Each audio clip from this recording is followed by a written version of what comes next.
এই সাধারণত আলসার হয় না। গ্যাস্ট্রিকটা অবহেলা করলে, গ্যাস্ট্রিকটা আর একটু জটিল হয়ে গেলে, পাকস্থলীতে ঘা বা এই জাতীয় কিছু সৃষ্টি হইলে সেইখান থেকেই তখন আলসারটার সৃষ্টি হবে। এইটা অবহেলা করলে সেটা ক্যান্সার হয়ে যেতে পারে। তাহলে গ্যাস্ট্রিক, আলসার, ক্যান্সার এগুলি কিন্তু একটা থেকে আর একটা উদ্ভূত। ক্যান্সার মানেও একটা ঘা জাতীয় কিছু আর কি। ক্যান্সার মানেও এক ধরনের ঘা। তাহলে প্রতারণার সাথে জালিয়াতি, প্রতারণা থেকেই জালিয়াতি সৃষ্টি হয়। সেটা কিভাবে হয় সেটা আমরা যখন আলোচনায় আসব, এই চ্যাপ্টার বা এই অপরাধ দুটো পরে আমরা এটা নিজেরাও বুঝতে পারব। এই জন্য আমাদের আজকের আলোচনার বিষয় হচ্ছে দুটো অপরাধ একসাথে। ঠিক আছে? এরূপ ভাবে প্রতারণা, জালিয়াতি একসাথে, এই দুটো অপরাধ কখনোই আলাদা করে পড়া যাবে না। ইচ্ছা করলে পড়তে পারেন যে প্রতারণা আলাদা করলাম, জালিয়াতি আলাদা করলাম, তাহলে বিচ্ছিন্ন হয়ে গেল। বিচ্ছিন্ন হইলে এই দুইটা অপরাধের মধ্যে যে একটা সম্পর্ক আছে, দুটো অপরাধ যে কাছাকাছি, এটা ভবিষ্যতে আর সূক্ষ্ম হিসাবে আপনি ধরতে পারবেন না। কিন্তু দুটো যদি একসাথে পড়েন তাহলে কোনটা প্রতারণা হবে আর কোনটা জালিয়াতি হবে এটা আপনি স্পষ্টভাবে ধরতে পারবেন। আর নাহলে সারা জীবন আপনার মনে হবে প্রতারণারই মনে হবে জালিয়াতি, আর জালিয়াতিরই মনে হবে প্রতারণা। এই কারণে প্রতারণা এবং জালিয়াতি এই দুটো বিষয়কে একসাথে নিয়ে আসা হয়েছে।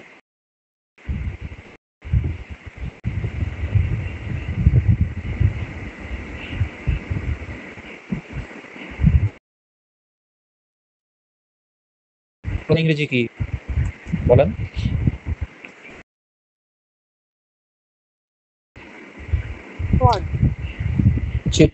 ফ্রড বা চিটিং, এটা হলো প্রতারণা।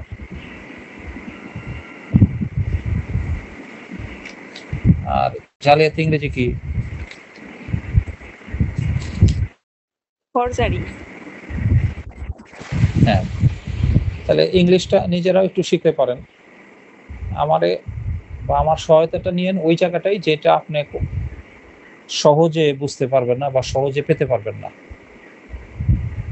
আর যেটা নিজেরা সহজে পেতে পারেন, যেমন আমার কাছে জিজ্ঞাসা করলেন ফোন করে যে স্যার জালিয়াতির সংজ্ঞা কত ধারায়, এই ফোনটা কিন্তু অহেতুক। কারণ আপনি দণ্ডবিধি বইটা বের করে নিজেই কত ধারায় জালিয়াতির শাস্তি কত ধারায় এটা নিজেই অবহেলা না করলে নিজেই বের করতে পারেন। এই জন্য ইংলিশ লাগলে আমরা একটা বের করে পড়তে থাকি। কালকে দুটো অপরাধ করেছি, সবগুলো অপরাধ একসাথে একটা ডিকশনারি বানিয়ে, একটা ছোট ল ডিকশনারি আকারে এই গ্রুপে আপনাদেরকে দিয়ে দিব। আমি শুধু এই জায়গাটা হেল্প করি যে এই দুটো চ্যাপ্টার পড়তে গেলে আমাদের কি পড়তে হবে। গত ক্লাসের মতোই প্রথমে লাগবে দুইটা সংজ্ঞা, বিশেষ করে রিটেনের জন্য। রিটেনে কিন্তু প্রতারণার সংজ্ঞা চাইতেই পারে, যে প্রতারণার সংজ্ঞা দাও, জালিয়াতির সংজ্ঞা দাও, এই দুটো সংজ্ঞা চাইতেই পারে। ভাইবা বোর্ডে জিজ্ঞাসা করতে পারে। চেহারাটা দেখেই, ছাত্রের চেহারা দেখে মনে হচ্ছে একজন প্রতারক ছাত্র, যে সে নিজেই নিজের সাথে প্রতারণা করেছে, অর্থাৎ আইন না জেনে সারা জীবন নকল করে, প্রতারিত করে সার্টিফিকেট অর্জন করেছে। এটাও তো এক ধরনের প্রতারণা। নকল করে পরীক্ষা দিয়ে পাশ করে সার্টিফিকেট নিলে এটাও কিন্তু এক ধরনের প্রতারণা, জালিয়াতি। কেউ না জানুক, আপনি তো জানেন যে আমি নকল করে পাশ করেছি, এবং আমার হিসাব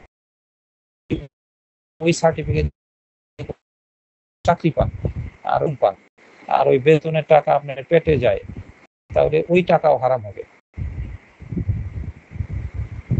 যুক্তিবিদ্যা শাস্ত্রের মত অনুযায়ী।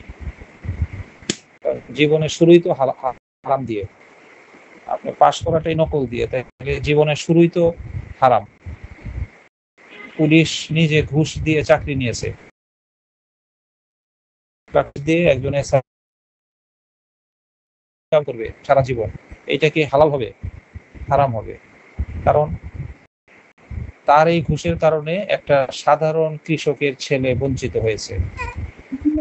ওই কৃষকের মেধাবী ছিল, এই চাকরিটা তার পাওয়ার কথা ছিল, তাকে বঞ্চিত করে টাকা দিয়ে আপনি নিলেন। এইভাবে নিজের সাথেও প্রতারণা করা যাবে না। পড়ায় ফাঁকি রাখা এই এক ধরনের অবহেলা। অবহেলাটাও অপরাধ, দণ্ডবিধিতেও আছে, টর্ট আইনেও আছে অবহেলা। তাহলে আজকে আমরা প্রথমেই দেখি কি পড়ব, দুইটা সংজ্ঞা পড়ব, প্রতারণা, জালিয়াতি। আবার অনেক সময় প্রতারণার সাথে জালিয়াতির পার্থক্য চাইতে পারে, প্রতারণার সাথে জালিয়াতির পার্থক্য লেখ। আর কালকে কিন্তু একটা বিষয় মনে হয় সম্ভবত আমি হাইলাইট করি নাই আপনাদের, সেটা হলো উপাদান। এখন থেকে কিন্তু প্রত্যেকটা অপরাধের উপাদান করবেন আপনারা। অপরাধ যেন বিশ্বাসভঙ্গের উপাদান, আর অপরাধ যেন সম্পত্তি আত্মসাতের উপাদান। এই দুটো উপাদান কিন্তু এইবার যারা 28 তারিখ উঠবে তাদের জন্য মোস্ট ইম্পর্টেন্ট। আসতেই পারে তাদের যে অপরাধ যেন সম্পত্তি আত্মসাতের উপাদান, দেখো ওদের আসলেও আপনাদের আসতে পারে। কাজে আজকে আমরা যে দুইটা চ্যাপ্টার করতেছি একসাথে, প্রতারণা এবং জালিয়াতি, এই দুটার অপরাধও কিন্তু উপাদানও কিন্তু আপনাকে পড়তে হবে। তাহলে এখন পর্যন্ত তিনটা কথা বললাম, যে দুটো সংজ্ঞা করতে হবে, দুটি অপরাধের উপাদান করতে হবে, একটা অপরাধের সাথে আর একটা অপরাধের পার্থক্য পড়তে হবে, আর পড়তে হবে শাস্তি। অর্থাৎ প্রতারণার শাস্তি কি আর জালিয়াতির শাস্তি কি। এই আগামী ক্লাস থেকে আমরা দণ্ডবিধি যখনই পড়ব, যখনই এরকম অপরাধ নিয়ে আসবো, এই চারটা হলো মৌলিক বিষয়। এই চারটা প্রত্যেকটা অপরাধের মধ্যেই থাকবে। আপনি প্রত্যেকটা অপরাধেরই সংজ্ঞা জানবেন, প্রত্যেকটা অপরাধেরই উপাদান জানবেন, প্রত্যেকটা অপরাধেরই শাস্তি জানবেন, আর ওই অপরাধের সাথে কাছাকাছি যে অপরাধ, সেই কাছাকাছি অপরাধের পার্থক্য জানবেন। পরীক্ষায় আকাশ আর মাটি এই দুটার পার্থক্য কোনোদিন আসবে না, কারণ এই জন্য এই ধরনের পার্থক্য কখনোই করে না। চাঁদের সাথে সূর্যের পার্থক্য আসতে পারে, কারণ চাঁদের সাথে সূর্যের সম্পর্ক আছে, কিছু কিছু জায়গায় মিল আছে। চাঁদও আলো দেয়, সূর্য আলো দেয়, কিন্তু পার্থক্যটা হলো সূর্যের আলো নিজস্ব, কিন্তু চাঁদের আলো হলো সূর্য থেকে ধার করা। চাঁদ হলো একটা উপগ্রহ, আর সূর্য নিজে একটা নক্ষত্র বা গ্রহ। তাহলে প্রতারণা এবং জালিয়াতি এই দুটো অপরাধ তো কাছাকাছি। অপরাধজনক বিশ্বাসভঙ্গ এবং অপরাধজনক সম্পত্তি আত্মসাৎ, এই দুটো অপরাধ কাছাকাছি। এখানে কাছাকাছি অপরাধের সাথে কাছাকাছি অপরাধের পার্থক্য দিতে পারে। এই প্রতারণার সাথে খুনের পার্থক্য কোনোদিন দিবে না, আপনি লেখা রাখতে পারেন। আমরা বেঁচে থাকি আর না থাকি, প্রতারণার সাথে খুনের পার্থক্য কোনোদিন আসবে না পরীক্ষায়। রাত দিন তফাৎ, আকাশ পাতাল তফাৎ। তারপর আমরা আপনাদেরকে এমন ভাবেই তৈরি করতেছি, গতকাল আমরা 5টা পয়েন্ট দিয়েছি, এরপরে যদি খুনের সাথে প্রতারণার পার্থক্য আসে, সমস্যা কি?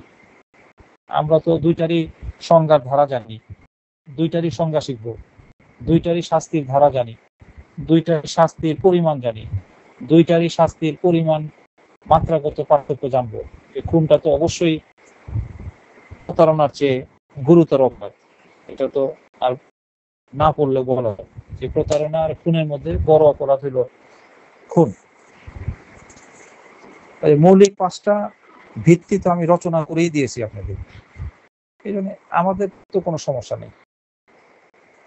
কিন্তু সমস্যা কাদের দেখেন, এই যে আমাদের তো ক্লাস শুরু করার কথা ছিল 9:30টায়, জাস্ট টাইম। আপনারা অনেক সময় হয়তো ভাবেন যে স্যার সময় মতো আসে না, কিন্তু আমি আমার জীবনে কখনোই সময় নষ্ট করিনি, এখনো করি না। তাহলে ক্লাস শুরু করব এই সময়ে অনেক আগেকার একজন ছাত্রী, সে আমার নাম্বারগুলো চেঞ্জ হওয়াতে সে এই নাম্বারটা খুঁজে বের করে কষ্ট করে 1 মাস ধরে খুঁজতেছে। সেই 28 তারিখের পরীক্ষার্থী, এখন বিপদের সম্মুখীন। এই সময় সে একটা সাজেশন চাইলো যে কি করবো আমি। এই তারে কিছু অ্যাডভাইস দিতে গিয়ে কিন্তু আপনাদের ক্লাস দেরি হয়ে গেছে। কিন্তু এইটা তো আমি একটা ক্ষতিকর কাজে ছিলাম না, কারো না কারো কল্যাণে সবসময় নিবেদিত থাকার চেষ্টা করি। বাকি সময় নিজের কাজ করি, সেটাও প্রয়োজন যতটুকু ততটুকু করি, যতটুকু ঘুম প্রয়োজন তার চেয়ে কম ঘুমাই। এই জন্য সারাদিন ঘুম ঘুম ভাব থাকে, কিন্তু তারপরেও তো কিছু করার নাই, কারণ রাত জেগে আপনাদের পড়াইতেই হবে, এটা একটা দায়িত্ব। আবার রাত জেগে অনেক কাজও করতে হয়, পেশাগত দৈনন্দিন অনেক কাজ থাকে যেগুলি দিনের সময় পাওয়া যায় না, রাতেই করতে হয়।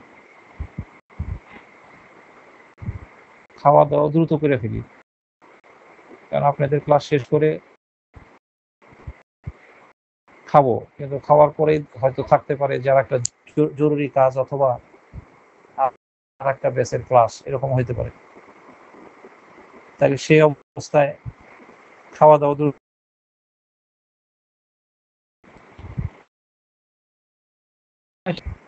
নিয়ন্ত্রণে রেখে, অধিক নিয়ন্ত্রণে রেখে আপনাকে কাজ করতে হবে। এখন শেষ একটা বিষয় থাকে, সেটা হলো যে এই যে প্রতারণা আর জালিয়াতি, এই দুটো চ্যাপ্টার থেকে আমরা কোন কোন ধারা পড়ব। প্রথমে লেখেন প্রতারণা।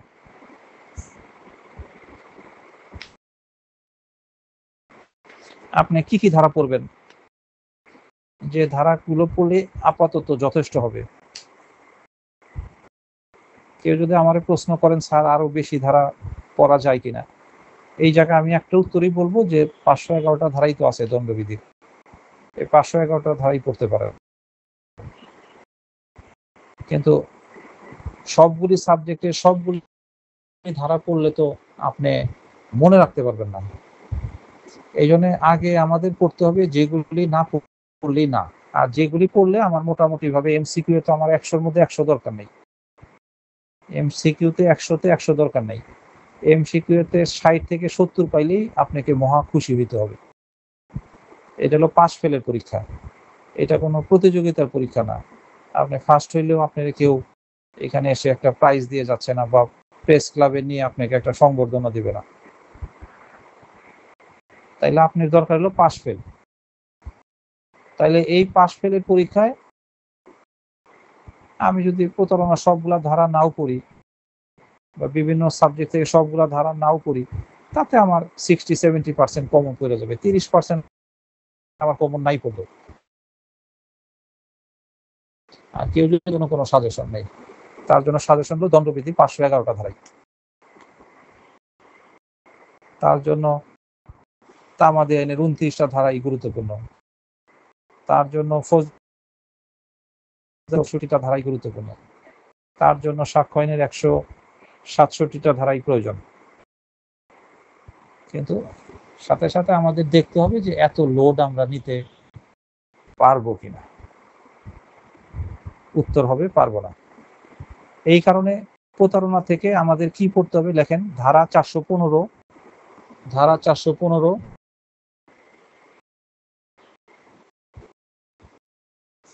চারশো পনেরো, 417,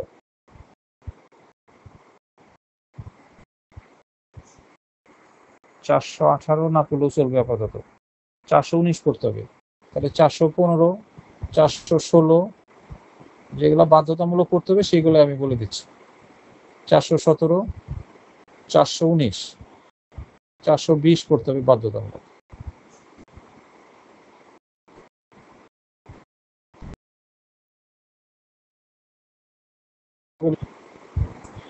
লক্ষ্যমাত্রা কিন্তু 160টা ধারা পড়া।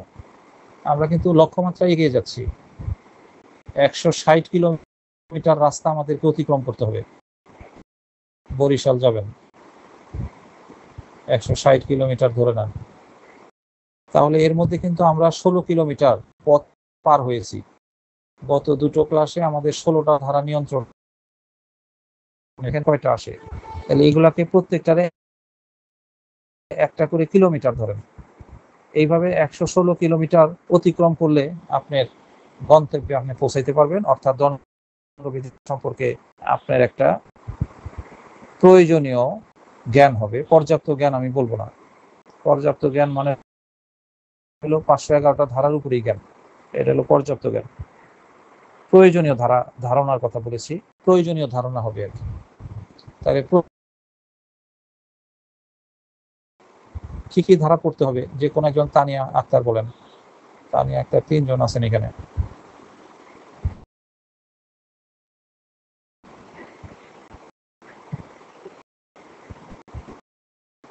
প্রতারণা সম্পর্কিত 5টা ধারা কি কি? 415, 416, 417, 419, 420। কৌশল দিয়ে বলেন, এখন কৌশল দিয়ে বলেন এই 5টা ধারা। 415 থেকে 420, আর এটা শাস্তি হচ্ছে 417। না, এটা তো কৌশল না। কৌশল হলো 415 থেকে 420, নাই কত?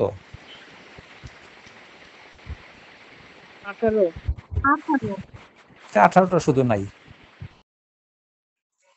বয়সে 415, 416, 400 এইভাবে মুখস্থ করি, তাহলে তো সময়ের অপচয় এবং শেষে গিয়ে এটা মনেও থাকবে না। আমি মনে রাখবো 415 থেকে 420 সবগুলা ধারা ইম্পর্টেন্ট।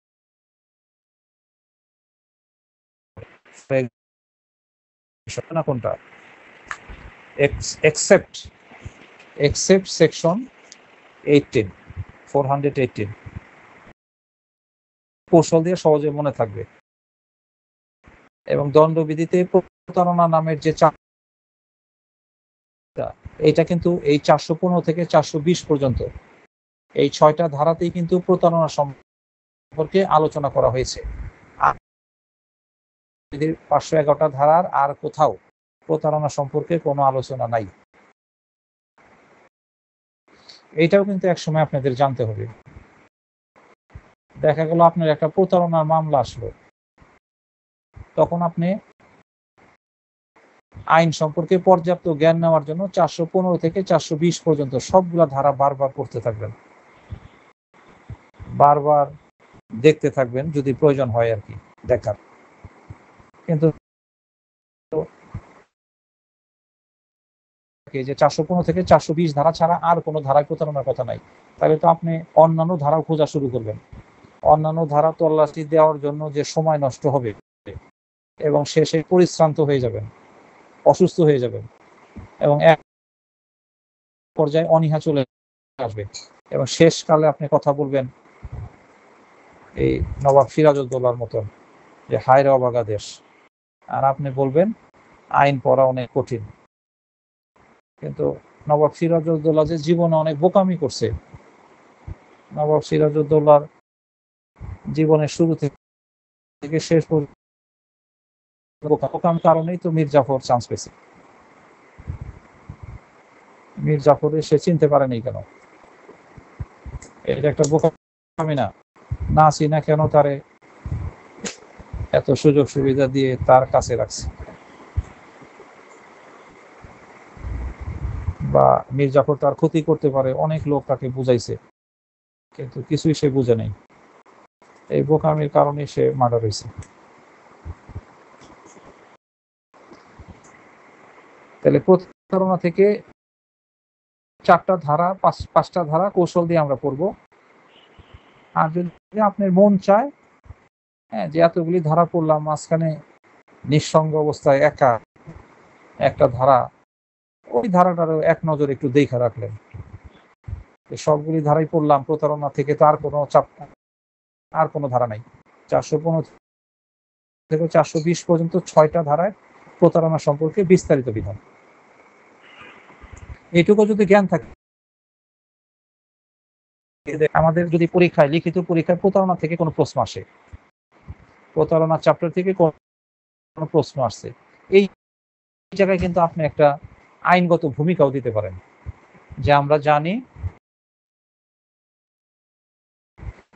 মোট 511টি ধারা রয়েছে, তার মধ্যে 415 থেকে 420 পর্যন্ত 6টি ধারায় প্রতারণা সম্পর্কে প্রয়োজনীয় বিধান রয়েছে।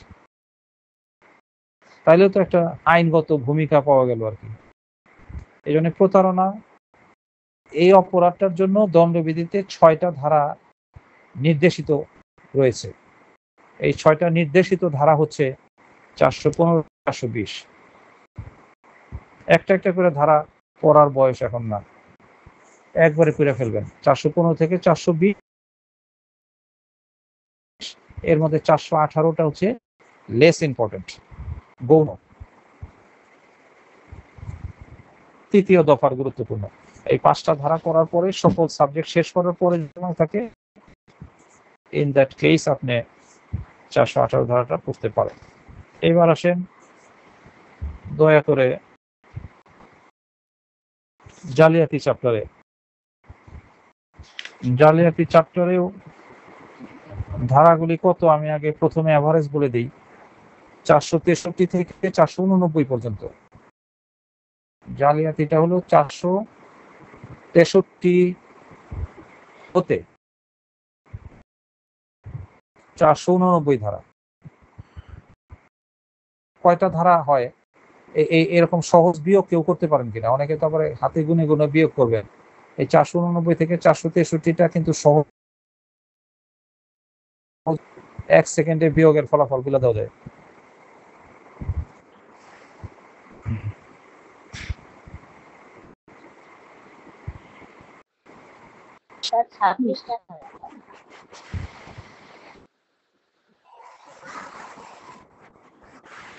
তাতে নিঃসন্দেহে বোঝা গেল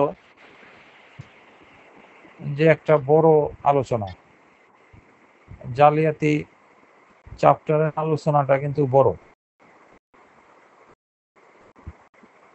আর প্রতারণার ধারা কম, মানে 6টা ধারা। আর জালিয়াতিরা মনিয়া একটা হিসাব করে বলেছে 26টা। তাহলে এইটাও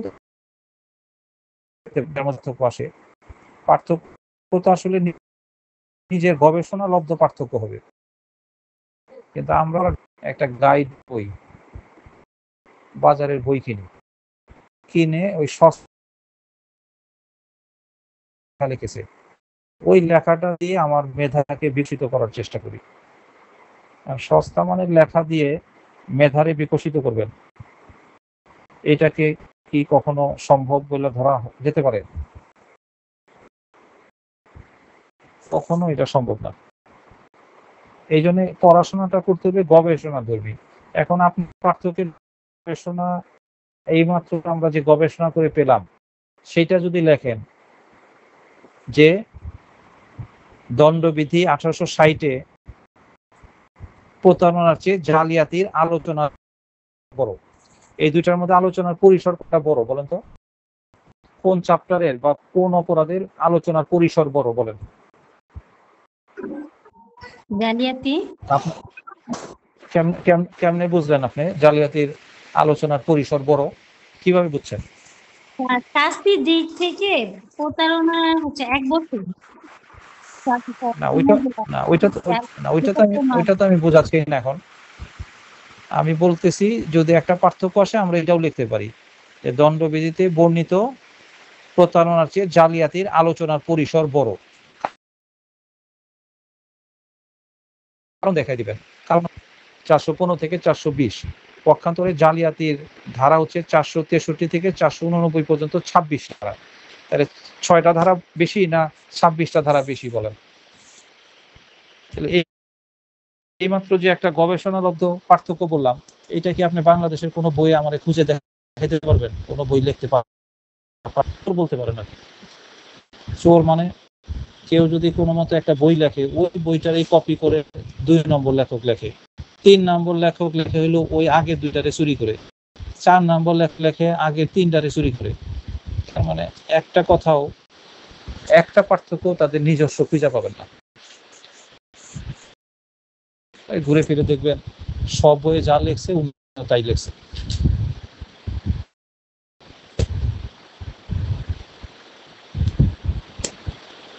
তাহলে পড়াশোনাটা কিন্তু একটু গবেষণাধর্মী পড়াশোনা করতে হবে। প্র্যাকটিসে যখন যাবেন আপনার প্র্যাকটিসটাও কিন্তু গবেষণাধর্মী হবে। বিশ্লেষণ করে ধারা বের করতে হবে, বিশ্লেষণ করে পয়েন্ট আউট করতে হবে। সারা রাত চেম্বারে বাসায় না ঘুমিয়ে, কালকে একটা গুরুত্বপূর্ণ মামলার হিয়ারিং, সারা রাত না ঘুমিয়ে আপনি বিশ্লেষণ করে মামলার ফাইল নথিপত্র পর্যালোচনা করে আপনাকে পয়েন্টগুলোকে চিহ্নিত করতে হবে। আজকে থেকে যদি আপনি এই মেধাটাকে গড়ে তুলতে না পারেন, আর তাদের গাইড বই এগুলির কাছে বিক্রি হয়ে যান যে তারা যা লিখছে এটা দিয়ে আমি অ্যাডভোকেট হব, এগুলি কইরাই মুখস্থ করে বুঝা না বুঝা অ্যাডভোকেট হচ্ছেন, এই অ্যাডভোকেট দিয়ে কিচ্ছু হবে না।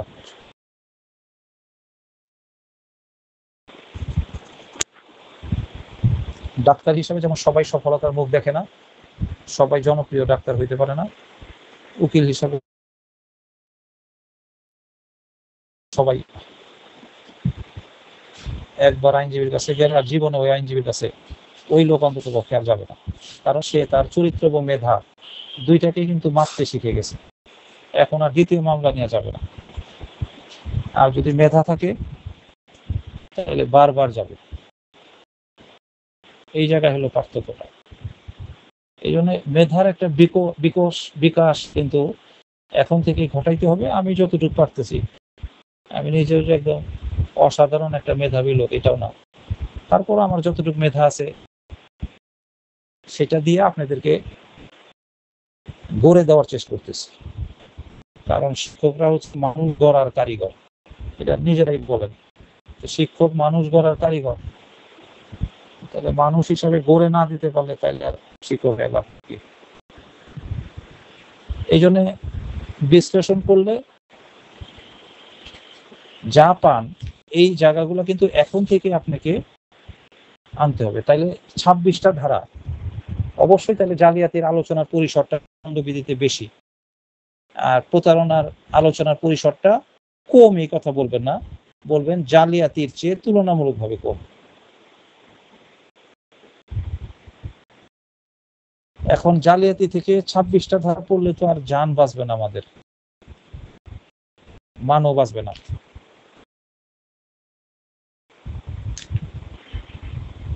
এই জন্য জালিয়াতি থেকে এখন কোন ধারাগুলো পড়বেন সেগুলো একটু চিহ্নিত দিচ্ছি। জালিয়াতি থেকে 463 ধারা পড়েন, এখানে সম্ভবত সংজ্ঞা পাবেন। 464 পড়তে হবে।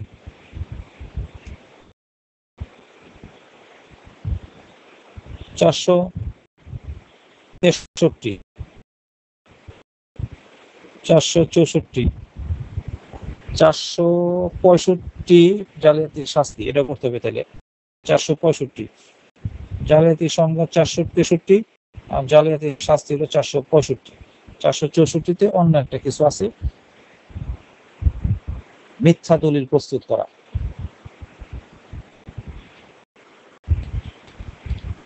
এই কারণে এটা পড়ে নিতে হবে, এটাও এক ধরনের জালিয়াতি।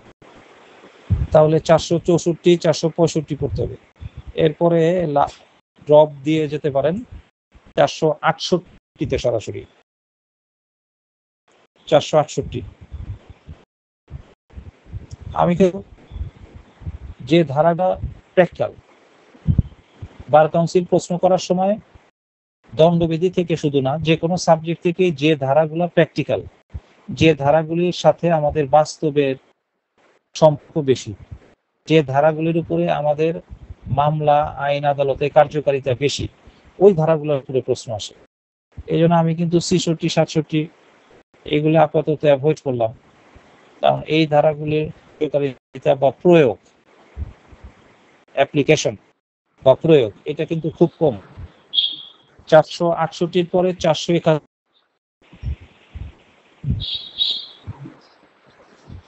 আর এর যে ধারাগুলো দিচ্ছি এরপরে আর কত কেউ কোনো ধারা চায় না, কারণ এই ধারাগুলির উপরে আগে আপনি হাফেজ হন, হাফেজ হওয়ার পরে তারপরে আমি দ্বিতীয় দফা আমি নিজেই আপনাদেরকে ধারা দিয়ে দিব, যদি সেটা লোড আপনি নিতে পারেন। আর লোড না নিতে পারলে তো খালি ধারা নিয়ে জমায় রাখলেন, পড়লেন কিন্তু ভুলে গেলেন, তাহলে তো এই ধারা নিয়ে কোনো লাভ নেই।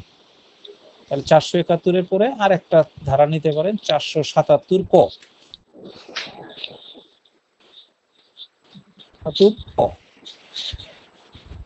আপাতত মোস্ট ইম্পর্টেন্ট কয়টা ধারা বলেছি মনি আক্তার? অঙ্কতে ভালো দেখতেছি। স্যার 6টা। 6টা ধারা। তাহলে তো একটা সমতা পাওয়া গেল। সমতা পাই নাই, কারণ প্রতারণা থেকে 5টা পেয়েছি ধারা নাকি, আর জালিয়াতি থেকে 6টা ধারা পেয়েছি। এইটার কৌশল দিয়ে যাবে না, কারণ এখানে একটা না ধারা দুই একটা বাদ এরকম না, বরং 463, 64, আবার 65। তারপর একটা কৌশল দেওয়া যাইতে পারে, প্রথম 3টা ধারা কিন্তু ঠিক আছে। জালিয়াতি চ্যাপ্টারের শুরুর যে 3টা ধারা, জালিয়াতি চ্যাপ্টার শুরু হলো 463 থেকে 489 পর্যন্ত 3টা ধারা। এর ভিতরে প্রথম 3টা ধারা কিন্তু মোস্ট ইম্পর্টেন্ট, 463, 64, 65। আর একদম 71-এর জন্য এক সাগর রক্ত দিয়ে আবার একটা দ্বিতীয় স্বাধীনতা লাগছে আমাদের। 71-এর স্বাধীনতায় রক্ত দিয়ে কোনো লাভ হয় নাই, এইটা বোঝা গেল আর কি। এই জন্য 471 এইটাও আমার ইম্পর্টেন্ট। 71টা তো আমাদের জীবনে একটা গুরুত্বপূর্ণ সাল। 71 সাল, অনেক সময় আমরা জন্ম তারিখ ভুলে যাই, সাল ভুলি, কিন্তু 71 ভুলি না। এই জন্য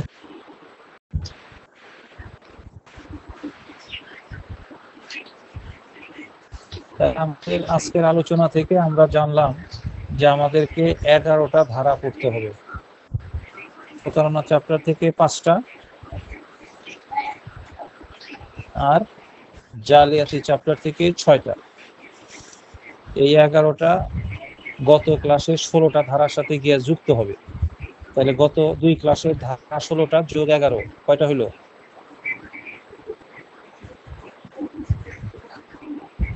কয়টা হয়েছে বলো?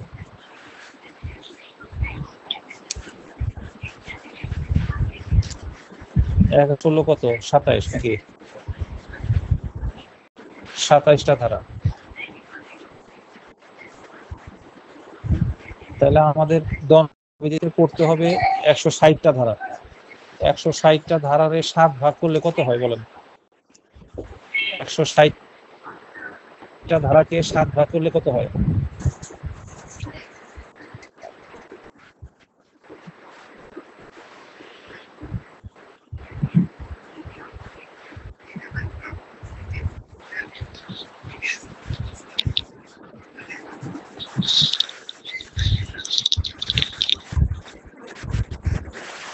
স্যার 22 পয়েন্ট সামথিং আছে আর কি। স্যার 22-এর একটু বেশি। 20-এর একটু বেশি। ধারারে তো আর 22.5টা ধারা এরকম বলা যাবে না। 22টা ধারা। 22। আচ্ছা 22টাই ধরলাম আমরা। তাহলে আমার ক্লাস পর্যন্ত কয়টা শেখা হয়ে যাবে? তো 27টা নাকি? 22টার বেশি।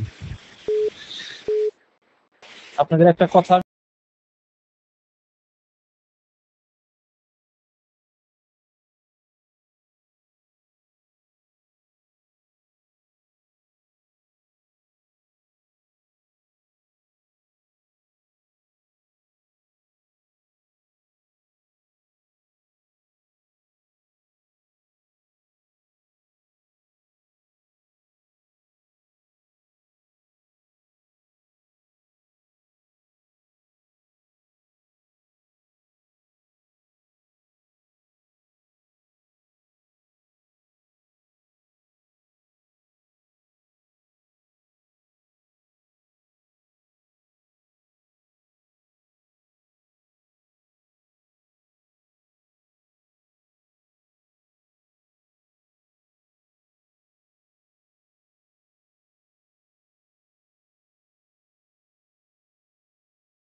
এখন করণীয় কি?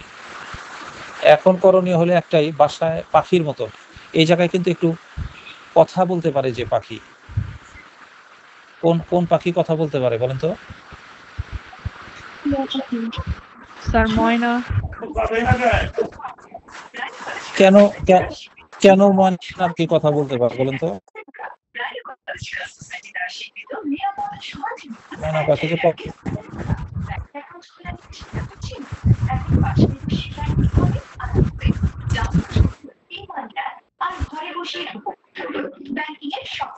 আমরা কথা বলতে পারি, আমাদের জিহ্বা থাকার পরও আর একটা কি জিহ্বা আছে, স্যার আরো জিহ্বা আছে একটা। ওই জিহ্বাটা যে পাখি কথা বলতে পারে ওদের আছে। ময়না টিয়া। এই কারণে ওরা কথা বলতে পারে।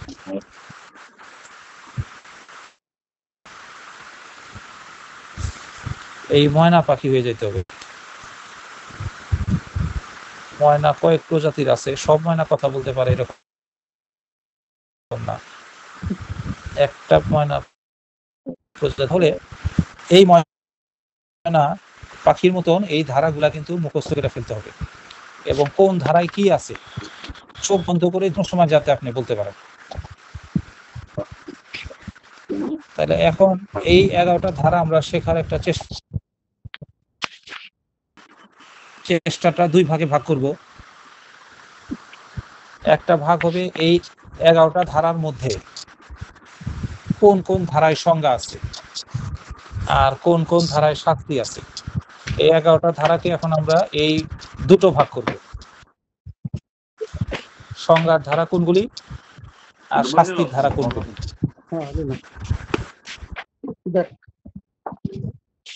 আমাকে ছাড়াও যদি আপনারা কোনো চ্যাপ্টার বা কোনো কিছু পড়বেন মনে করেন, তাহলে আমি ঠিক যেভাবে আপনাদের এই পর্যন্ত নিয়ে আসছি এইভাবেই পড়বেন।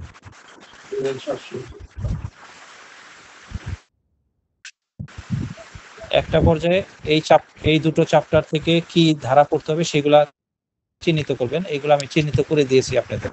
প্রতারণা থেকে 5টা ধারা, 6টা ধারা, এই টোটাল হলো 11টা ধারা। এখন আমরা এই 11টা ধারাকে দুইটা ভাগ করব। প্রথম ভাগে কোনটা নিব বলেন? প্রথম ভাগে কোন ধারাগুলো নিব? স্যার সংজ্ঞার ধারাগুলো। সংজ্ঞা ধারা। এই মুহূর্তে তো আপনি কিছু পড়েছেন, ফাইনাল ইয়ারে পড়েছেন বা অ্যাডভোকেটশিপ যতটুকু পড়েছেন, এর মধ্যে কেউ জানেন কিনা যে এইখান থেকে প্রতারণাটা প্রথমে ধরি, প্রতারণা থেকে সংজ্ঞার ধারা কয়টা এখানে আছে বলেন?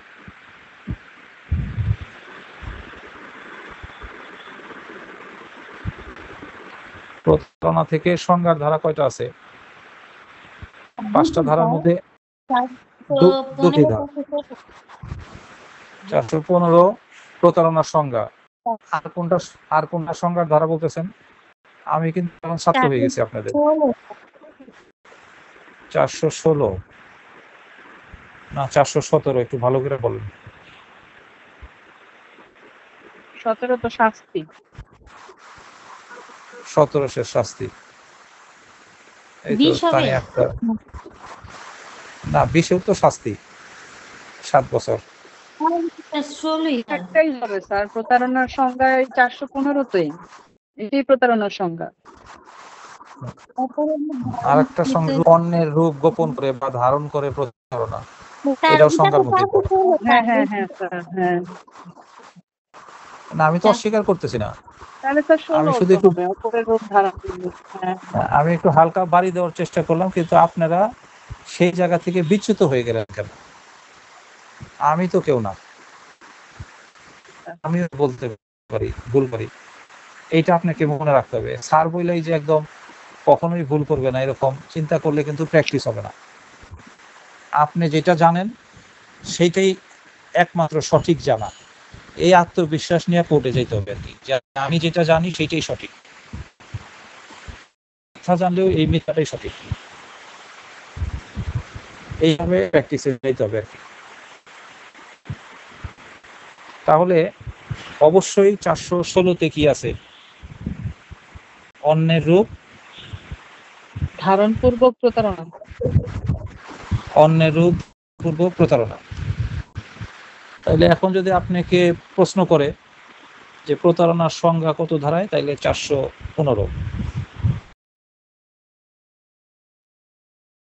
আর অন্যের রূপের মধ্যেই পড়ে যে অন্যের রূপ গোপন করে প্রতারণা, তাহলে এটা আসবে 416। তাইলে আর বাকি থাকে কয়টা ধারা? 3টা ধারা। প্রতারণার 3টা ধারা বাকি থাকে। এই 3টা ধারার মধ্যে কি আছে বলেন? সংজ্ঞা না শাস্তি?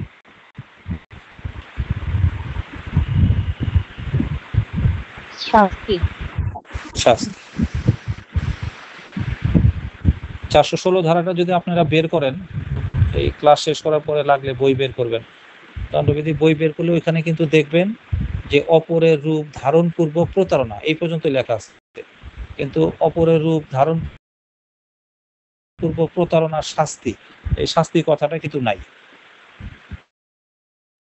ধারণ পূর্বক প্রতারণা কিভাবে হইতে পারে, কিভাবে ঘটতে পারে, কিভাবে অপরের রূপ ধারণ পূর্বক প্রতারণা হয়, এই নলেজটা কিন্তু আমরা পাবো 416তে। এইটাও একটা সংজ্ঞার মধ্যেই পড়বে। অপরের রূপ ধারণ পূর্বক প্রতারণা বিষয়টা কি, কিভাবে ঘটে, এটা তো সংজ্ঞারই অন্তর্ভুক্ত। সংজ্ঞা মানে কিন্তু খালি বলতে বুঝো, কি বুঝো, এটা মানে কিন্তু খালি সংজ্ঞা না। সংজ্ঞা মানে ধারণা।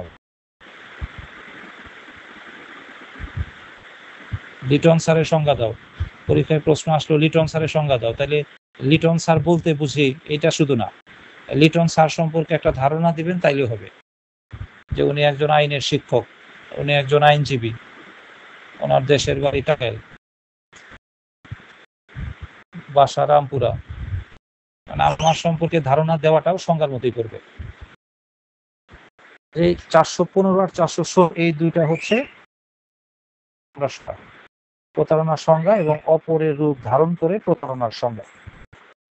আর বাকি 3টা ধারা হচ্ছে আমাদের প্রতারণা, নানান ধরনের প্রতারণা আছে, এই নানান ধরনের প্রতারণার শাস্তি, এগুলো আমরা দেখবো আর কি। এইবার আসেন জালিয়াতি চ্যাপ্টার থেকে আমরা 6টা ধারা দেখতেছি। এই 6টা ধারার মধ্যে সংজ্ঞার ধারা কোনটা আর শাস্তির ধারা?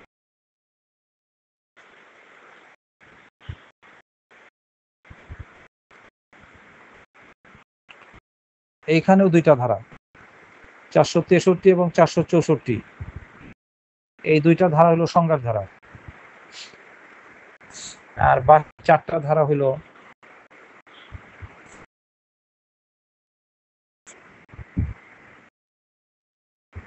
পড়াশোনা। বুঝতেছেন কিনা যে আসলে কিভাবে দণ্ডবিধি আয়ত্তে নিতে হয়,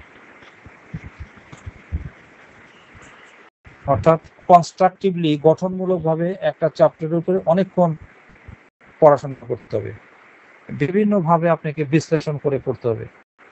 সামনে কিছু ধারা পেলাম আর ওই ধারাগুলি বুঝে বা না বুঝে পড়া শুরু করে দিলাম, এই রকম বেখেয়ালি মন নিয়ে, অবহেলা নিয়ে তাড়াহুড়া করে পড়াশোনা করলে এই পড়াশোনাটা ধরে রাখতে পারবেন না। কারণ আমাদের পড়াকে ব্রেনে স্মৃতিশক্তিতে ধারণ করতে হবে, কারণ যেদিন পরীক্ষা হবে সেদিন 7টা সাবজেক্টের সম্পূর্ণ পড়া মাথায় নিয়ে তারপরে হলে যেতে হবে। ওই 7টা সাবজেক্টের কোত্থেকে প্রশ্ন আসবে, অলিগলি, প্রত্যেকটা অলিগলি চিনতে হবে আপনার, তাইলে আপনার কমন পড়ার একটা সম্ভাবনা থাকবে। এখন জালিয়াতি প্রতারণা 2টা ধারার মধ্যে কি আছে আমরা বলে দিয়েছি। 415 হলো প্রতারণার সংজ্ঞা, আর 416 হচ্ছে অপরের রূপ ধারণ করে, অপরের রূপ ধারণ করে প্রতারণা বা উপরে রূপ ধারণ করে প্রতারণার সংজ্ঞা একই কথা। এখন আমরা দেখব এই যে দুইটা ধারা বললাম 463 আর 464 কিসের সংজ্ঞা আছে। 463 তো জানেনি জালিয়াতির সংজ্ঞা,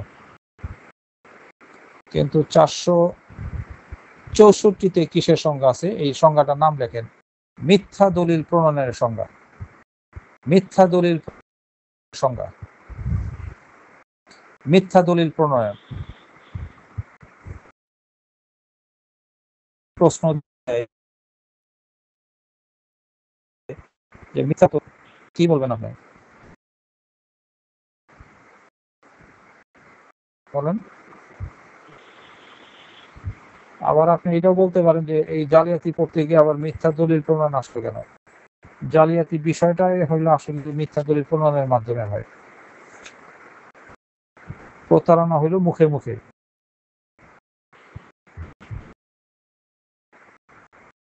প্রতারণাটা হয় মুখে মুখে। আমি তোমাকে বিয়ে করব, 3 বছর পার্কে ঘুরাইলো আপনারে নিয়ে, এরপরে আপনারে ফেলে আর এক মেয়ে সম্পদ দেখে বিয়ে করে ফেললো। এটা কিন্তু মুখে মুখে হয়েছে প্রতারণা, কারণ এই লোক শুরু থেকেই জানে যে আমি এই মেয়েটাকে বিয়ে করব না, জাস্ট খালি পার্কে ঘুরাবো নিয়ে। তাইলে এটা তো মুখে মুখে প্রতারণা হয়েছে। যদি মুখে মুখে হয় তাহলে এটা ওই প্রতারণা চাপটাই থাকবে। কিন্তু প্রতারণাটা যদি দলিলের মাধ্যমে চলে আসে, প্রতারণা যোগ দলিল সমান সমান জালিয়াতি, তাহলে জালিয়াতির সূত্রটা কি পাইলাম? প্রতারণা যোগ দলিল প্রণয়ন সমান সমান জালিয়াতি।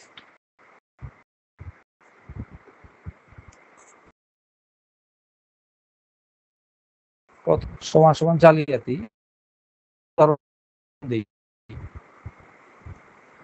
আপনি গ্রামের ভাজন, একজন গরিব প্রজা, তার মেয়ের বিয়ে, সে আপনার কাছে 10,000 টাকা ধার চাইতে আসলো। আপনি 10,000 টাকা দিয়ে এখানে লেখা রাখলেন 1 লাখ। 1 লাখ লেখা বললেন টিপ দাও, বা ওরে দেখা 10,000ই লিখছেন, কিন্তু টিপ নেওয়ার পরে আর একটা শূন্য যোগ করে দিচ্ছেন। তাহলে এই প্রতারণাটা দলিলের মাধ্যমে হয়েছে কিনা বলেন? দলিলের মাধ্যমে হয়েছে কিনা? প্রতারণাটা কি হয়েছে? মুখে মুখে। বিয়ে করবেন না এই মেয়েটাকে আপনি জানেন, কিন্তু পার্কে নিয়ে 3 বছর ঘুরছেন, এখন বিয়ে করলেন আবার এক ধনীর মেয়েকে আর এক ধরনের প্রতারণা করার কারণে। তাহলে এইগুলি তো মুখে মুখে হচ্ছে, তাহলে এটা প্রতারণা চাপড়েই থেকে যাবে। কিন্তু যদি সেটা দলিলের মাধ্যমে চলে আসে, তাহলে সেটা হবে জালিয়াতি। এই জন্য প্রতারণার জালিয়াতি চ্যাপ্টারটা কাছাকাছি। আর প্রতারণাটা তো এরকম মিথ্যা দলিল প্রণয়ন এগুলির মাধ্যমেই হয়। এই জন্য মিথ্যা দলিল প্রণয়ন এই জালিয়াতির চ্যাপ্টারের মধ্যে এই সংজ্ঞাটা ব্রিটিশ সরকার মনে করে বুঝতে গেলে এই জাতির চ্যাপ্টারের মধ্যে মিথ্যা দলিল প্রণয়ন এই বিষয়টা সংজ্ঞা আকারে আমাদের জানা প্রয়োজন।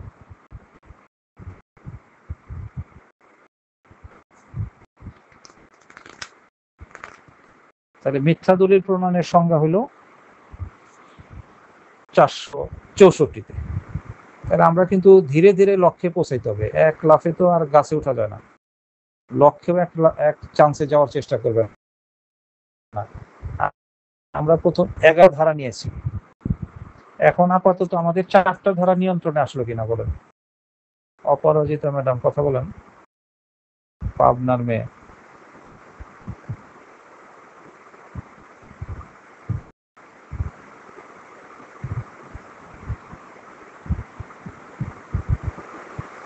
বলেন 11টা ধারার মধ্যে আমাদের 4টা ধারা নিয়ন্ত্রণে এসছে কিনা?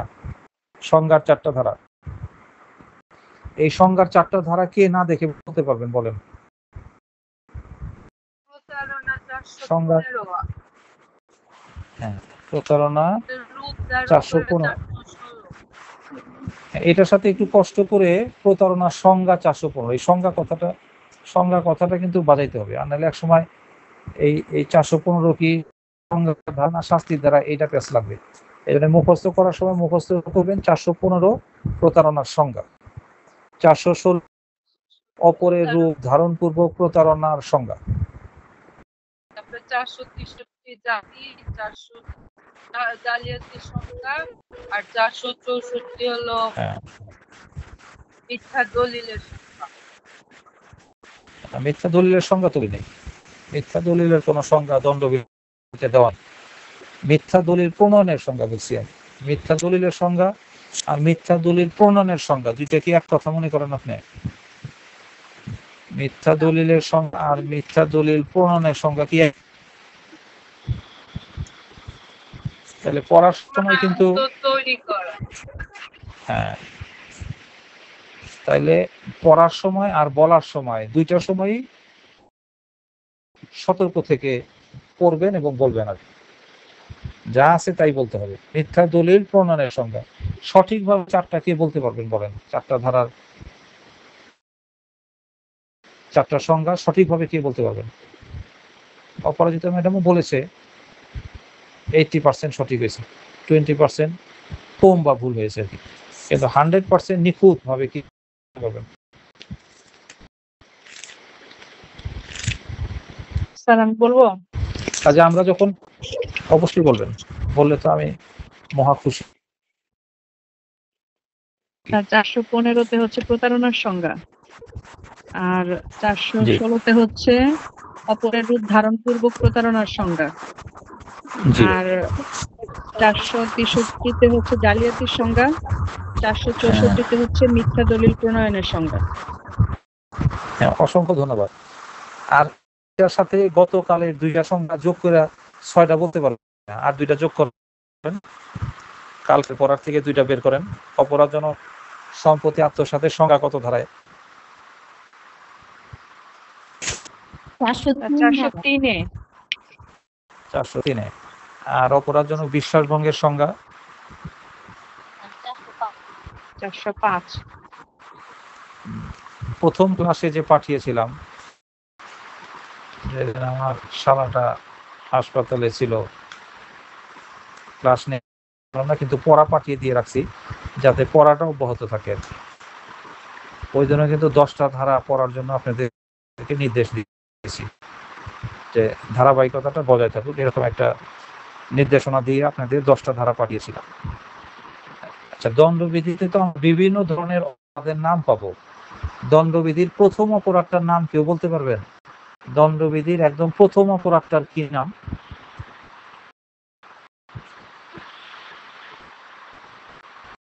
প্রথম ক্লাসের লেকচারটা বের 5টা 1 2 3 4 5 করে 5টা অপরাধ পাঠাইছিলাম প্রথম দণ্ডবিধির ক্লাসে।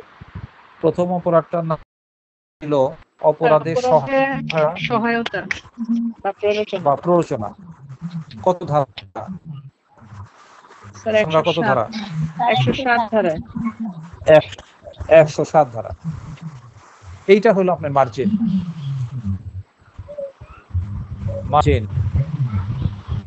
মার্জিনটা কি সেটা খাবো।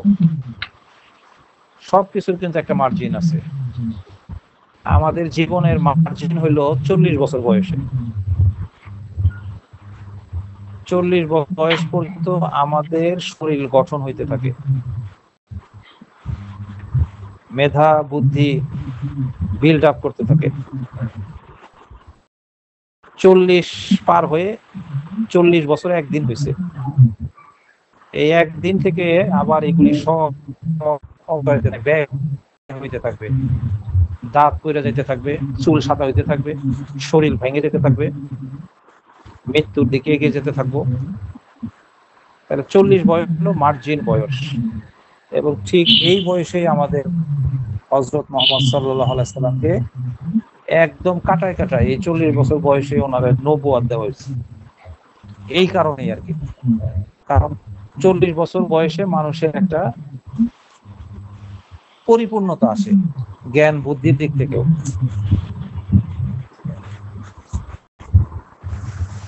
এই দণ্ডবিধির মার্জিনটা হচ্ছে 107 ধারায়। 107 ধারার আগে কত ধারা বলেন তো? 107 ধারার আগে ধারাটা কত শারমিন আক্তার? 107 ধারার আগে ধারাটা কত? 106 নাকি?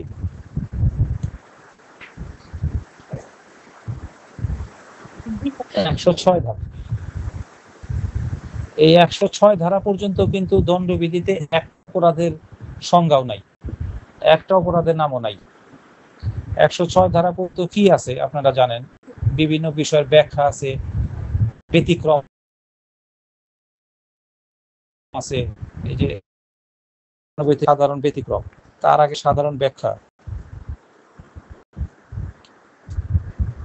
অপরাধের সংজ্ঞা আছে না 40 ধারায়? না, ওটা তো অপরাধের সংজ্ঞা, কিন্তু আমি বলতেছি চুরি, ডাকাতি, খুন এই ধরনের কোন অপরাধ তো অপরাধের সংজ্ঞাটা তো নিজে কোনো অপরাধ না। অপরাধ, চুরিটা একটা অপরাধ, ডাকাতিটা একটা অপরাধ, অপরাধ হবে সেটা অপরাধের সংজ্ঞাটা তো অপরাধ।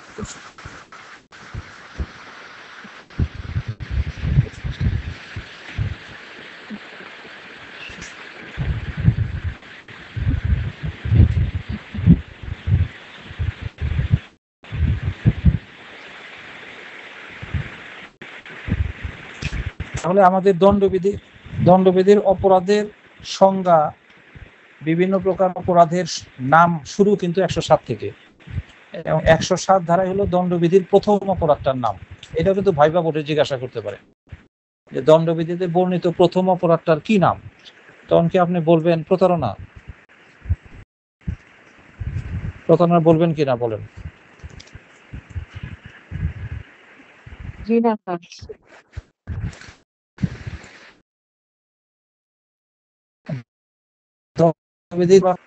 তাইলে পাবেন।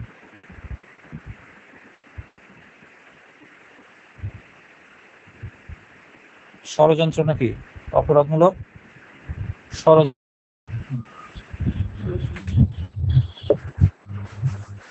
এইভাবে আজকে আমরা এই মুহূর্তে একটা কাজ করি যে গত ক্লাসে কিন্তু আমরা 5টা সংজ্ঞা পড়িয়েছি, 5টা ধারায়, আর তারপরে দ্বিতীয় ক্লাসে পড়িয়েছি 2টা সংজ্ঞা ধারা, 403, 405, আর আজকে পড়াইলাম 4টা সংজ্ঞার ধারা। তাহলে এখন পর্যন্ত 3টা, আমাদের মোট কয়টা সংজ্ঞার ধারা হইলো বলেন? কিভাবে বিস্তার করে পড়তে হয়, সময় নিয়ে বুঝতে হয়, এটা একটু বুঝাই আপনাদেরকে, কারণ আমার সাথে তো থাকেন রাতে অল্প সময়, কিন্তু বাকি সময় তো আপনি নিজের সাথে নিজে বোঝাপড়া করে পড়তে হবে আর কি। এখন আর খালি পড়লে হবে না, এটা বোঝাপড়া করে পড়তে হবে। তাইলে প্রথম ক্লাসে 5টা সংজ্ঞা একটু বের করেন তো, 5টা সংজ্ঞার নাম মুখস্থ করে ফেলেন।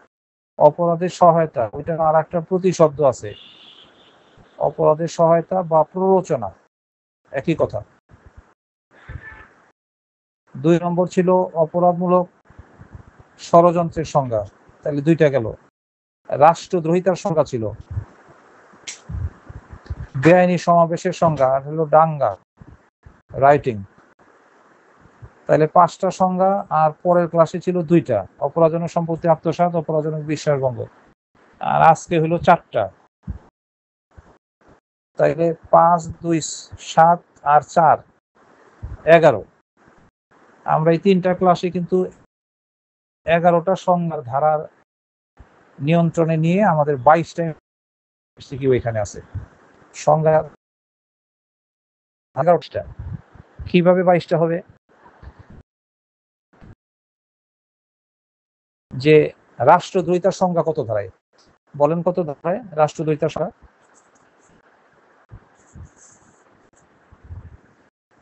স্যার 124 ক। 124 ক।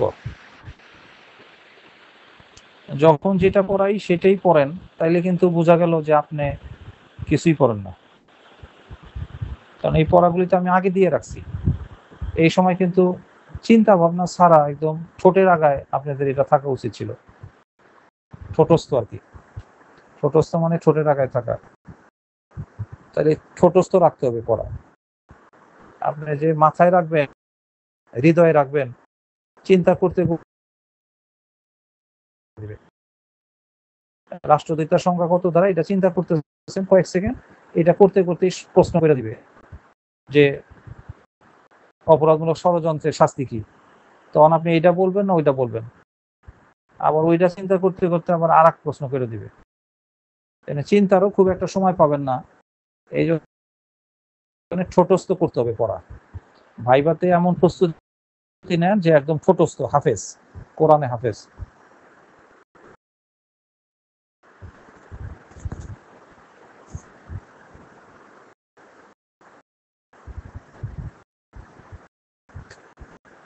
তাইলে এখন আমার সাথে আপনারা উত্তর দেন। আপনাদের এখন একটা মৌখিক পরীক্ষা নেই,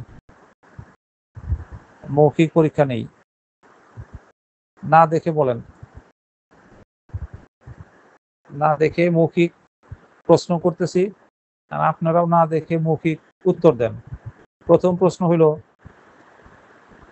অপরাধের সহায়তা বা প্ররোচনা সংজ্ঞা কত ধারায়? 107 ধারায়। অপরাধমূলক ষড়যন্ত্রের সংজ্ঞা কত ধারায়? 101। ছোটস্থ, আর 120 এটা তো ছোটস্থ নাই। তানিয়া আক্তারের লালবাগ, তানিয়া আক্তার লালবাগ, ওনার কিন্তু প্রথমটা ছোটস্থ হয়েছে, পরেরটা ছোট হয় নাই। মানে যেহেতু আপনারা বাটপার ছাত্রছাত্রী, আমার প্রতারক ছাত্রছাত্রী, এই জন্য এখন আমার সাথে এটা মুখস্থ করেন, প্রত্যেকে 10 বার পড়েন, 10 বার পড়েন। 120 ক ধারা অপরাধমূলক ষড়যন্ত্রের সংজ্ঞা। বাটপার বলাতে কিন্তু মাইন্ড করেন না, বাটপার ছাত্র হইলে বাটপার বললে কি মানহানি হবে? মানহানির সংজ্ঞা কিন্তু আপনারা দেখেছেন, মিথ্যা উক্তি, মানহানি হবে মিথ্যা উক্তি। এখন ছাত্র যদি ফাঁকিবাজ হয়, পড়াশোনা না করে, এটাও তো এক ধরনের বাটপার, কিন্তু আবার পরীক্ষায় বেশি নাম্বার পান, এটা কিভাবে? এই জন্য আগামী শুক্রবারের পরীক্ষাটা আমি একটু অন্যভাবে নেওয়ার চেষ্টা করব, যাতে যতটুকু জানেন ততটুকু নাম্বার পেয়েছেন কিনা এইটা একটু জাস্টিফাই করে দেখার জন্য পরীক্ষাটা নিব, আর কি একটু ভিন্ন ধরনের পরীক্ষা নিব।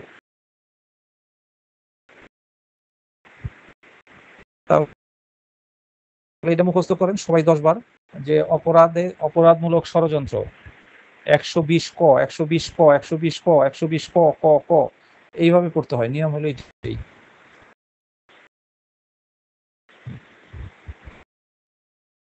এইবার 10 বার না দেখে ষড়যন্ত্রের সংজ্ঞা 120 ক 120 ক 120 পড়বেন, কয়েকবার লিখবেন, এইভাবে সবসময় প্র্যাকটিস করবেন। তাহলে অপরাধের সহায়তা বা প্ররোচনার সংজ্ঞা কত বলেন? সংজ্ঞা কত ধারায়? এই চিন্তা করতেছেন কেন? ছোটস্থ থাকতে হবে, নাহলে ভাইবা বোর্ডে কাজে লাগবে না পড়া। একটা প্রশ্ন যদি অতিক্রম করে আর একটা প্রশ্ন করে, তখন কিন্তু আগের প্রশ্নের উত্তর আপনি দিতে পারবেন না, ওই মার্ক দেওয়া হবে না, কারণ অলরেডি আপনার এইখানে 0 বসাই দিচ্ছে। এইটারে আবার কেটে আপনারা আবার 5 বসাবে, এটা কখনোই হবে না। উত্তর বসে যাবে, আর না বলার কারণে 0 বসে যাবে। এরপর আর এক প্রশ্নে গেলে এইটা আর ব্যাক করবে না তারা, আপনার জন্য তারা তাদের এই পবিত্র খাতাটাকে কাটাছেড়া করবে না। পরে আবার বার কাউন্সিল থেকে অভিযোগ আসবে যে এই প্রশ্নকর্তা জালিয়াতি করছে, ঘষা মাজা করছে। এই জন্য আপনার জন্য সে এই দোষে কখনোই পড়বে না। এই জন্য ছোটস্থ থাকতে হবে। এই ছোটস্থের শিক্ষাটাই আজকে একটু দিয়ে দিলাম। এখন যে ক্লাসগুলি করতেছি, আমাদের কিন্তু 3-5 এমসিকিউ, লিখিত এবং ভাইবা। মানে ভাইবা সম্পর্কে তো ক্লাসে একটু কথা বলা উচিত। এই জন্য ভাইবার জন্য ঠোঁটস্থ থাকতে হবে প্রত্যেকটা পড়া।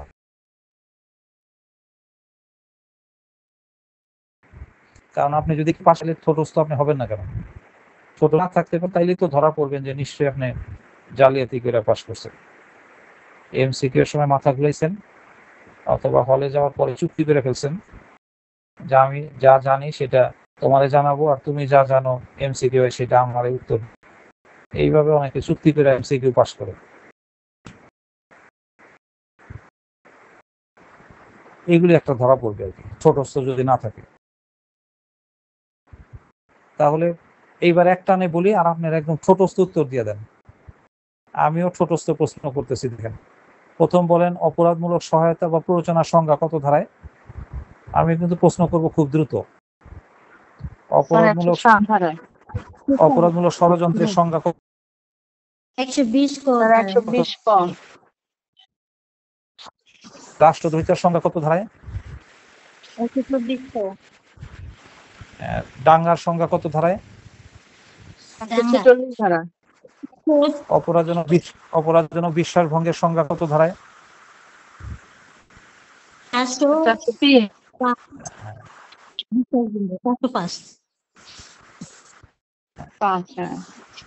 অপরাধমূলক ষড়যন্ত্রের সংজ্ঞা কত ধারায়? কি স্যার? অপরাধমূলক ষড়যন্ত্রের সংজ্ঞা, ব্রেন কিন্তু ঘুরাচ্ছি আপনাদের।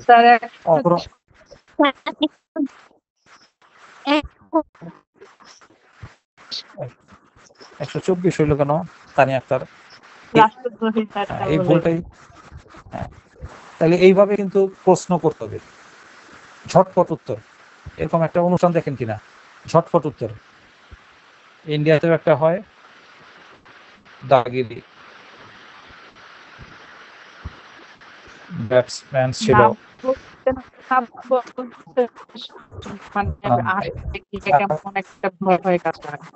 না না, এটা নিজে নিজে নিজে এটা চালু যদি না থাকে তাহলে কিন্তু ভাইবা বোর্ড খুব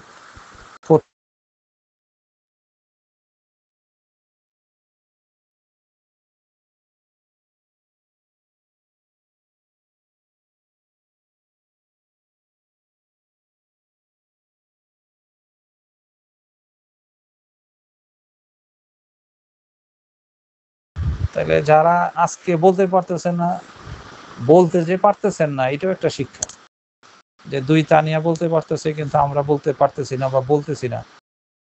আর না বললে কিন্তু মুখের জড়তাটা, ভয়ভীতি, সংকোচ কাটবে না, আবার স্পিডও বাড়বে না। স্পিড বাড়াইতে গেলে দেখেন যারা চাকরি করেন কম্পিউটারে টাইপিং এ, তাদের হাতের স্পিড হয় না পরীক্ষা, মিনিটে কত স্পিড, এর উপরে কিন্তু চাকরি নির্ভর করে। এত স্পিডের কম হইলে আর চাকরি দিবে না। পরীক্ষার দিন স্পিড দেখে কতটুকু স্পিড। এর মুখের স্পিড বাড়াইতে গেলে তো আপনাকে প্র্যাকটিস করতে হবে, ঠিক আছে? তবে এখানে কিন্তু আবার বেয়াদবি করা যাবে না। দেখা গেল বিচারপতি প্রশ্ন করার আগেই আপনি উত্তর দিয়ে দিচ্ছেন, এরকম করা যাবে নাকি? চুরির স পর্যন্ত বলছে, চুরির সংজ্ঞা দাও, এইটুকু বলে নেই। চুরির স আর আপনি বইলা দিলেন একদম 378 ধারা। এটাকে বলা হয় ওভার ফাস্ট। এই ওভার ফাস্ট কিন্তু আবার হওয়া যাবে না। আপনি স্পিডেই বলবেন কিন্তু প্রশ্নটা পরিপূর্ণ আগে হইতে দিতে হবে, এটা একটা ভদ্রতা। তাহলে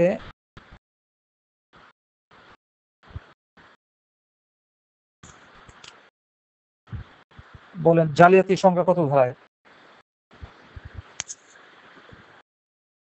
463 ধারায়।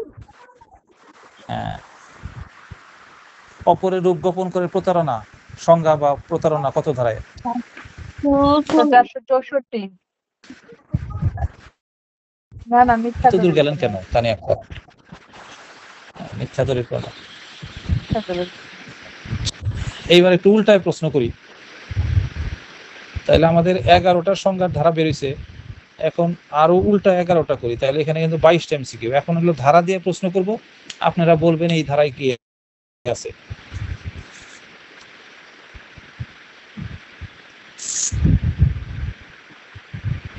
120 ধারায় কি আছে? ষড়যন্ত্রের সংজ্ঞা। 120 কি পড়াইছি? 120 কি পড়াইছি আমি এখন পর্যন্ত? না ওটা তো ছিল স্যার, 120 ক। তাহলে 120 120